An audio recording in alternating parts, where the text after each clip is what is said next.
You know, there is absolutely nothing quite like comb honey. I mean, that pure, raw sweetness, exactly the way the bees intended it. It's just incredible.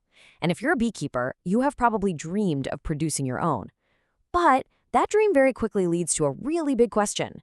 Which system is the best one to use?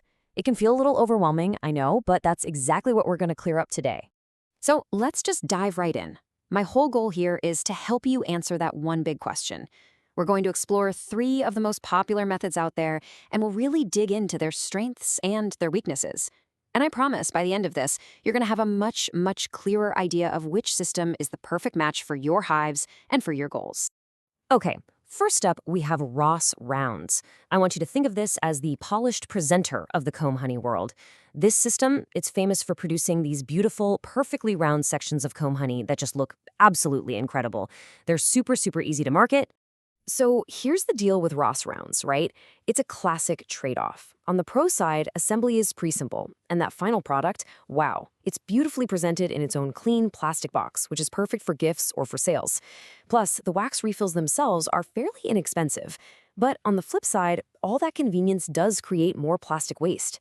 The initial equipment cost is also a bit higher, and, some beekeepers find that their bees are kind of hesitant to fully build out the comb in these rings. It seems like they just prefer building on a bigger, continuous surface. So who is this system really for? Well, it's just perfect for the hobbyist, for the beekeeper whose main goal is creating that stunning, gift-ready product. If you're prioritizing a pristine final look and just fantastic consumer appeal over getting the absolute maximum yield, then yeah, Ross Rounds are probably your winner. All right, let's move on to our second option, the Hog Half-Comb System.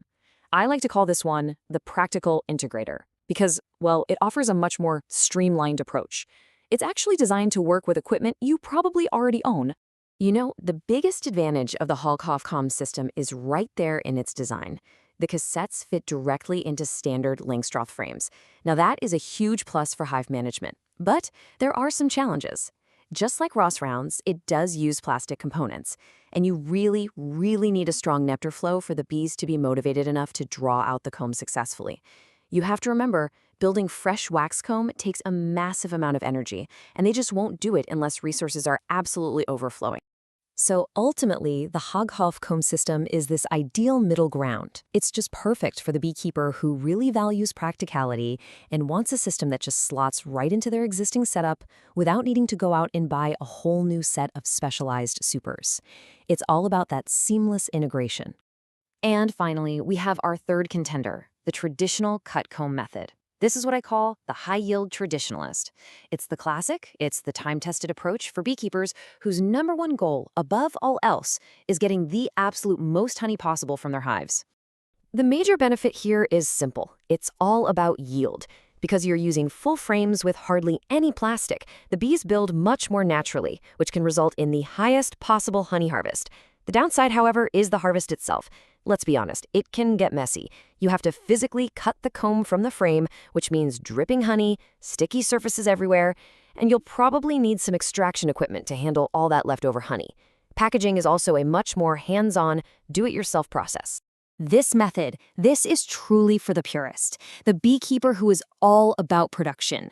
So if you aren't that concerned with a picture-perfect final product and you're ready for a little bit more work at harvest time, then the reward of maximum yield makes traditional cut comb your clear choice. No question. Okay, so we've looked at three really great options, and each one has its own personality, right? So how do you choose? Let's bring it all together right now and find the perfect fit for you. It really all just comes down to what you value most. So let's just lay it all out. If your main priority is easy sales and a beautiful presentation, Ross Rounds is your answer, hands down. If you're all about easy management and integrating with your current equipment, then Hog Half-Comb is definitely the way to go. And if it's purely about maximum honey, well, then traditional cut comb is your champion. As you can see, there isn't one single best system. There's only the best system for you. And that really brings us to the final question, the one you need to ask yourself. What is your number one priority? Is it that beautiful, giftable product? Is it a simple, integrated workflow? Or is it getting every last drop of honey you possibly can? Once you answer that question, your choice becomes crystal clear. Thanks for joining me on this explainer, and happy beekeeping.